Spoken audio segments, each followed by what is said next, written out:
Chapter 32. 2 days later, a new kid was assigned to Group D. His name was Brian, but X-Ray called him Twitch because he was always fidgeting. Twitch was assigned Zero's bed and Zero's crate. Vacancies don't last long at Camp Green Lake. Twitch had been arrested for stealing a car. He claimed he could break into a car, disconnect the alarm, and hotwire the engine all in less than a minute. "I never planned to, steal one," he told them. "But sometimes, I'll be walking past a real nice car, placed in a deserted area, and, I'll just start twitching. If you think I twitch now, you should see me when I'm around a car. The next thing I know, I'm behind the wheel." Stanley lay on his scratchy sheets. It occurred to them that his cot no longer smelled bad. He wondered if the smell had gone away or if he had just gotten used to it. "Hey, caveman," said Twitch, "do we really have to get up at 4:30? "You get used to it," Stanley told him. "It's the coolest part of the day." He tried not to think about Zero. It was too late. Either he'd made it to Big Thumb or... What worried him the most, however, wasn't that it was too late. What worried him the most was, what really ate at his insides, was the fear that it wasn't too late. What if Zero was still alive, desperately crawling across the dirt, searching for water? He tried to force the image out of his mind. The next morning, out on the lake, Stanley listened as Mr. Sir told Twitch the requirements for his hole. "As wide and as deep as your shovel." Twitch fidgeted. His fingernails drummed against the wooden shaft of his shovel, and his neck moved from side to side. "You won't be twitching so much after digging all day," Mr. Sir told him. "You won't even have the strength to wiggle your pinky." He popped some sunflower seeds in his mouth, deftly chewed them, and spat out the shells. "This ain't a Girl Scout camp." The water truck came shortly after sunrise. Stanley got in line behind Magnet, ahead of Twitch. What if it's not too late? He watched Mr. Sir fill X-Ray's canteen. The image of Zero crawling across the hot, dry dirt remained in his head. But what could he do about it? Even if Zero was somehow alive after more than 4 days, how would Stanley ever find him? It would take days. He'd need a car. Or a pickup truck. A pickup truck with a tank full of water in the back. Stanley wondered if Mr. Sir had left the keys in the ignition. He slowly backed away from the line and circled over to the side of the truck. He looked through the window. The keys were there, dangling in the ignition. Stanley felt his fingers start to twitch. He took a deep breath to steady himself and tried to think clearly. He had never driven before. But how hard could it be? "This is really crazy," he told himself. Whatever he did, he knew he'd have to do it quickly before Mr. Sir noticed. "It's too late," he told himself. "Zero couldn't have survived." But what if it wasn't too late? He took another deep breath. "Think about this," he said to himself, but there wasn't time to think. He flung open the door to the truck and climbed quickly inside. "Hey!" shouted Mr. Sir. He turned the key and stepped on the gas pedal. The engine revved. The truck didn't move. He pressed the pedal to the floor. The engine roared, but the truck stood motionless. Mr. Sir came running around the side of the truck. The door was still open. "Put it in gear!" shouted Twitch. The gear shift was on the floor next to the seat. Stanley pulled the lever back until the arrow pointed to the letter D for drive. The truck lurched forward. Stanley jerked back against the seat and tightly gripped the steering wheel as the truck accelerated. His foot was pressed to the floor. The truck went faster and faster across the dry lake bed. It bounced over a pile of dirt. And suddenly, Stanley was slammed forward and then instantly backward as an airbag exploded in his face. He fell out of the open door and onto the ground. He had driven straight into a hole. He lay on the dirt staring at the truck, which was stuck lopsided into the ground. He sighed. He couldn't blame his no-good, dirty, rotten, pig-stealing great-great-grandfather this time. This time it was his own fault. 100%. He had probably just done the dumbest thing he had ever done in his short and miserable life. He managed to get to his feet. He was sore, but didn't think he had any broken bones. He glanced back at Mr. Sir, who remained where he was, staring at Stanley. And then he ran. His canteen was strapped around his neck. It banged against his chest as he ran, and every time it hit against him, it reminded him that it was empty, empty, empty. Chapter 33. He slowed to a walk. As far as he could tell, nobody was chasing him. He could hear voices coming from back by the truck, but couldn't make out the words. Occasionally he'd hear the engine revving, but the truck was not going anywhere anytime soon. He headed in what he thought was the direction of Big Thumb, He couldn't see it through the haze. Walking helped calm him down and allowed him to think clearly. He doubted he could make it to Big Thumb, and with no water in his canteen, he didn't want to risk his life on the hope that he'd find refuge there. He'd have to return to camp. He knew that. But he was in no hurry. It would be better to return later after everyone had a chance to calm down, and as long as he'd come this far, he might as well at least look for Zero. He decided he would walk as long as he could until he was too weak to go any farther, and then he'd turn around and go back. He smiled as he realized that wouldn't quite work. He would only go halfway as far as he thought he could go, so that he'd still have enough strength to return.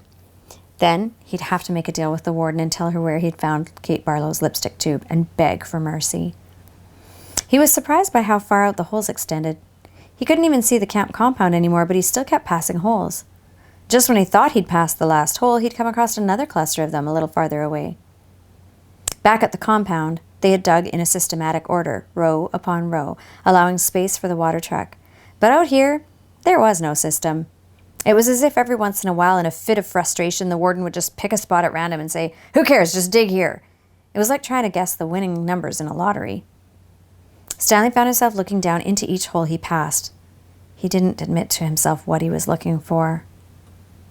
After more than an hour had gone by, he thought he had surely seen the last hole. But then, off to the left, he saw another cluster of them. He didn't actually see the holes. He saw the mounds of dirt that surrounded them. He stepped over the mounds and looked into the first hole. His heart stopped. Down at the bottom of the hole was a family of yellow-spotted lizards. Their large red eyes looked up at him. He leapt back over the mound and ran. He didn't know if they were chasing him. He thought he might have seen one leap out of the hole. He ran until he couldn't run any farther and then collapsed. They hadn't come after him. He sat there a while and caught his breath. As he got back to his feet, he thought he noticed something on the ground, maybe 50 yards away. Didn't look like much, maybe just a big rock, but in a land of nothingness, any little thing seemed unusual. He walked slowly toward it. The encounter with the lizards had made him very cautious. It turned out to be an empty sack of sunflower seeds. He wondered if it was the same one Magnet had stolen from Mr. Sir, although that didn't seem likely. He turned it inside out and found one seed stuck to the burlap. Lunch. Chapter 34. The sun was almost directly overhead. He figured he could walk for no more than another hour, maybe 2, before he would have to turn back. It seemed pointless. He could see there was nothing ahead of him, nothing but emptiness. He was hot, tired, hungry, and most of all, thirsty. Maybe he should just turn around now. Maybe he'd already gone halfway and didn't know it. Then, looking around, he saw a pool of water less than 100 yards away from where he was standing. He closed his eyes and opened them again to make sure he wasn't imagining it. The pool was still there.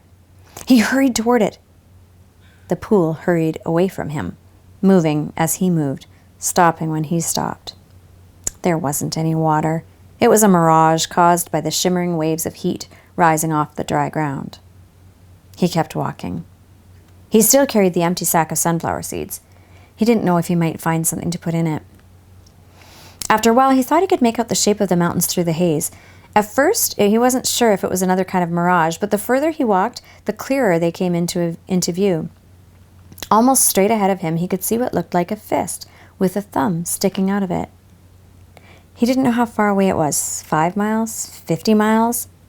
One thing was certain. It was more than halfway. He kept walking toward it, although he didn't know why. He knew he'd have to turn around before he got there, but every time he looked at it, it seemed to encourage him, giving him the thumbs-up sign. As he continued walking, he became aware of a large object on the lake. He couldn't tell what it was, or even if it was natural or man-made.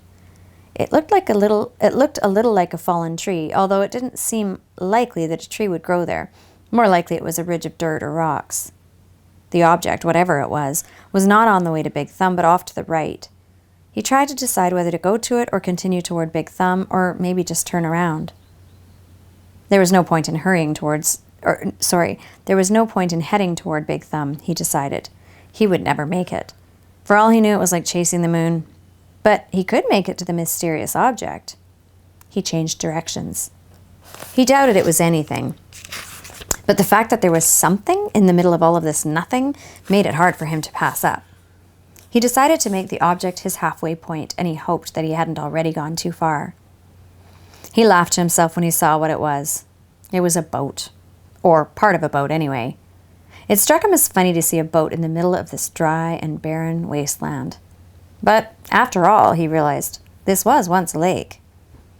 The boat lay upside down, half buried in the dirt. Someone may have drowned there, he thought grimly, at the same spot where he could very well die of thirst. The name of the boat had been painted on the back. The upside-down red letters were peeled and faded, but Stanley could still read them. Mary Lou. On one side of the boat, there was a pile of dirt and then a tunnel leading down below the boat. The tunnel looked big enough for a good-sized animal to crawl through. He heard a noise. Something stirred under the boat. It was coming out. "Hey!" Stanley shouted, hoping to scare it back inside. His mouth was very dry. It was hard to shout very loudly. "Hey!" the thing answered weakly. Then a dark hand and an orange sleeve reached up out of the tunnel. Yay! Chapter 35. Zero's face looked like a jack-o'-lantern that had been left out too many days past Halloween, half rotten, with sunken eyes and a drooping smile. "Is that water?" he asked. His voice was weak and raspy. His lips were so pale they were almost white, and his tongue seemed to flop around uselessly in his mouth as he spoke, as if it was getting in the way. "It's empty," said Stanley. He stared at Zero, not quite believing that he was real. "I tried to bring you the whole water truck, but..." He smiled sheepishly. "I drove it into a hole." "I can't believe you're..." "Me neither," said Zero. "Come on, we gotta go back to camp." Zero shook his head. "I'm not going back." You have to. We both have to." "Do you want some sploosh?" Zero asked. "What?" Zero shaded his eyes with his forearm. "It's cooler under the boat," he said. Stanley watched Zero crawl back through his hole. It was a miracle he was still alive, but Stanley knew he would have to get him back to camp soon, even if he had to carry him. He crawled after him and was just able to squeeze his body through the hole. He never would have fit when he first came to Camp Green Lake. He had lost a lot of weight. As he pulled himself through, his legs struck something sharp and hard. It was a shovel. For a second, Stanley wondered how it got there, but then he remembered that Zero had taken it with him after striking Mr. Pendanski. It was cooler under the boat, which was half buried in the dirt. There were enough cracks and holes in the bottom of the boat, now the roof, to provide sunlight and ventilation. He could see empty jars scattered about. Zero held a jar in his hand and grunted as he tried to unscrew the lid. "What is this?" "Sploosh." His voice was strained as he worked on the jar. "That's what I call it. They were buried under the boat." He still couldn't get the lid off. "I found 16 jars. Here, hand me the shovel." Stanley didn't have a lot of room to move. He reached behind him, grabbed the wooden end of the shovel, and held it out for Zero, blade first. "Sometimes you just have to," Zero said, and then he hit the jar against the blade of the shovel, breaking the top of the jar clean off. He quickly brought the jar to his mouth and licked the sploosh off the jagged edges before it spilled. "Careful," Stanley warned. Zero picked up the cracked lid and licked the sploosh off that as well.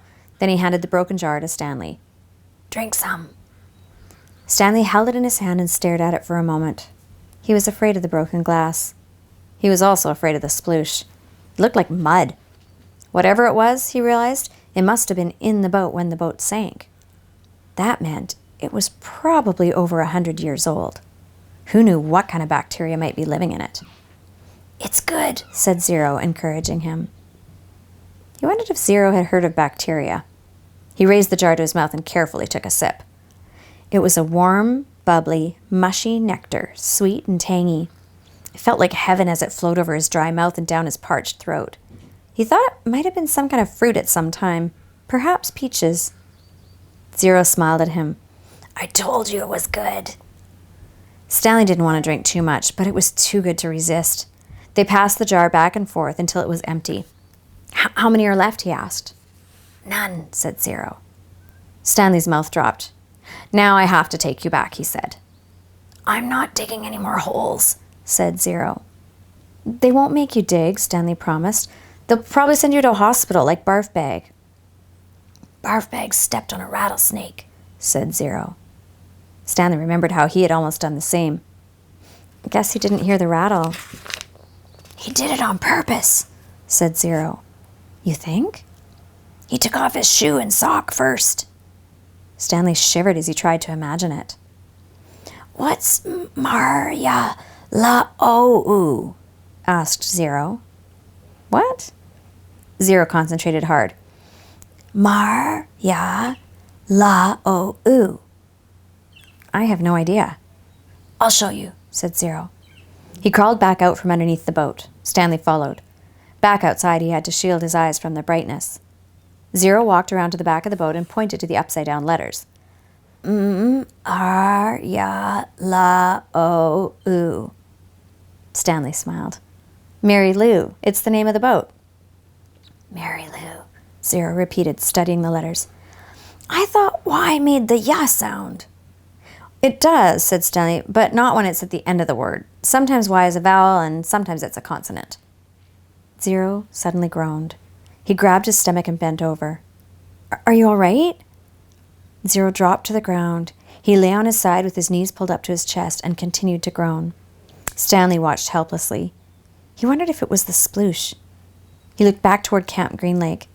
At least he thought it was the direction of Camp Green Lake. He wasn't entirely sure. Zero stopped moaning, and his body slowly unbent. I'm taking you back, said Stanley. Zero managed to sit up. He took several deep breaths. Look, I've got a plan so you won't get in trouble, Stanley assured him. Remember when I found the gold tube? Remember I gave it to X-Ray and the warden went crazy making us dig where she thought X-Ray found it? I think if I tell the warden where I really found it, I think she'll let us off. I'm not going back, said Zero. You've got nowhere else to go, said Stanley. Zero said nothing. You'll die out here, said Stanley. Then I'll die out here. Stanley didn't know what to do. He had come to rescue Zero and instead drank the last of his sploosh. He looked off into the distance. I want you to look at something. I'm not. No, I just want you to look. Look up at that mountain over there. See the one that has something sticking up out of it? Yeah, I think so. What does it look like to you? Does it look like anything? Zero said nothing, but as he studied the mountain, his right hand slowly formed into a fist, and he raised his thumb. His eyes went from the mountain to his hand and back to the mountain. Chapter 36. I'm just going to check. We're going to read this one too. They put 4 of the unbroken jars in the burlap sack in case they might be able to use them. Stanley carried the sack. Zero held the shovel. I should warn you, Stanley said. I'm not exactly the luckiest guy in the world. Zero wasn't worried. When you spend your whole life living in a hole, he said, the only way you can go is up. They gave each other the thumbs up sign, then headed out. It was the hottest part of the day. Stanley's empty canteen was still strapped around his neck. He thought back to the water truck and wished he'd at least stopped and filled his canteen before running off. They hadn't gone very far before Zero had another attack. He clutched his stomach as he let himself fall to the ground. Stanley could only wait for it to pass. The sploosh had saved Zero's life, but it was now destroying him from the inside. He wondered how long it would be before he too felt the effects. He looked at Big Thumb. It didn't seem any closer than when they first started out. Zero took a deep breath and managed to sit up. Can you walk? Stanley asked him. Just give me a second, Zero said. He took another breath and then, using the shovel, pulled himself back to his feet. He gave Stanley the thumbs up sign and they continued. Sometimes Stanley would try to go for a long while without looking at Big Thumb. He'd make a mental snapshot of how it looked and then maybe wait 10 minutes before looking at it again just to see if it seemed closer. It never did. It was like chasing the moon. And if they ever reached it, he realized, then they'd still have to climb it. I wonder who she was, said Zero. Who? Mary Lou, said Zero. Stanley smiled. I guess she was once a real person on a real lake. It's hard to imagine. I bet she was pretty, said Zero. Somebody must have loved her a lot to name a boat after her. Yeah, said Stanley. I bet she looked great in a bathing suit sitting in the boat while her boyfriend rowed. Zero used the shovel as a third leg. 2 legs weren't enough to keep him up. I've got to stop to rest, he said after a while. Stanley looked at Big Thumb. It still didn't look any closer. He was afraid if Zero stopped, he might never get started again. "We're almost there," he said. He wondered which was closer, Camp Green Lake or Big Thumb. I really have to sit down." "No, just see if you can go a little bit." Zero collapsed. The shovel stayed up a fraction of a second longer, perfectly balanced on the tip of the blade, and then it fell next to him. Zero knelt, bent over with his head on the ground. Stanley could hear a very low moaning sound coming from him. He looked at the shovel and couldn't help but think that he might need to dig a grave. Zero's last hole. "And who will dig a grave for me?" he thought. But Zero did get up, once again flashing thumbs up. "Give me some words," he said weakly. It took Stanley a few seconds to realize what he meant. Then he smiled and said, R-U-N. Zero sounded it out to himself. Run. Good. F-U-N. Fun. The spelling seemed to help Zero.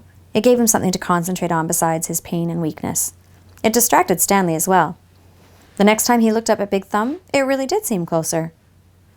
They quit spelling words when it hurt too much to talk. Stanley's throat was dry. He was weak and exhausted, yet, as bad as he felt, he knew that Zero felt 10 times worse. As long as Zero could keep on going, he would keep going too. It was possible, he hoped, that he didn't get any of the bad bacteria. Zero hadn't been able to unscrew the lid. Maybe the bad germs couldn't get in either. Maybe the bacteria were only in the jars which opened easily, the ones that he was now carrying in his sack. What scared Stanley the most about dying wasn't his actual death. He figured he could handle the pain. Wouldn't be much worse than what he felt now. In fact, maybe at the moment of death he would be too weak to feel pain, and death would be a relief. What worried him the most was the thought of his parents not knowing what happened to him, not knowing whether he was dead or alive. He hated to imagine what it would be like for his mother and father day after day, month after month, not knowing, living on false hope. For him, at least it would be over, but for his parents, the pain would never end. He wondered if the warden would send out a search party to look for him. It didn't seem likely. She didn't send anyone to look for Zero, but then no one cared about Zero. They simply destroyed his files. But Stanley had a family. She couldn't pretend he was never there. He wondered what she would tell them, and when. "What do you think is up there?" Zero asked. Stanley looked to the top of Big Thumb. "Oh, I don't know, probably an Italian restaurant," he said. Zero managed to laugh. "I think I'll get a pepperoni pizza and a large root beer," said Stanley. "I want an ice cream sundae," said Zero, "with nuts and whipped cream and bananas and hot fudge." The sun was almost directly in front of them. The thumb pointed up toward it. They came to the end of the lake. Huge white stone cliffs rose up before them.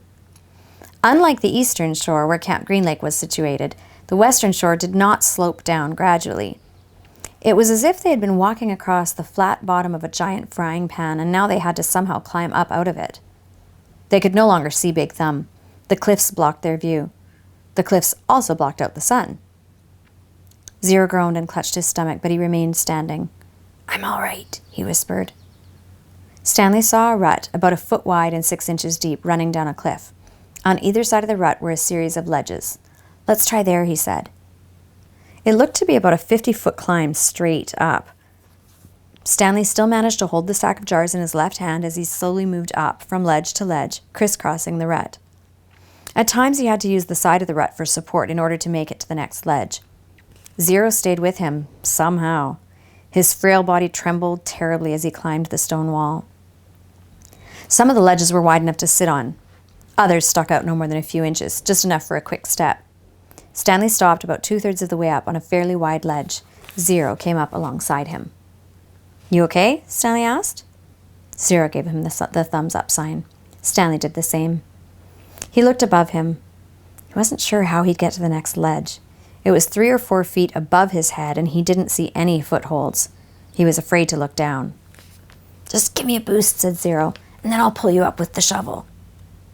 "You won't be able to pull me up," said Stanley. "Yes, I will," said Zero. Stanley cupped his hands together, and Zero stepped on his interwoven fingers. He was able to lift Zero high enough for him to grab the protruding slab of rock. Stanley continued to help him from below as Zero pulled himself up onto the ledge. While Zero was getting himself situated up there, Stanley attached the sack to the shovel by poking a hole through the burlap, and he held it up for Zero. Zero first grabbed hold of the sack, then the shovel. He set the shovel so that half the blade was supported by the rock slab. The wooden shaft hung down towards Stanley. "Okay," he said. Stanley doubted this would work.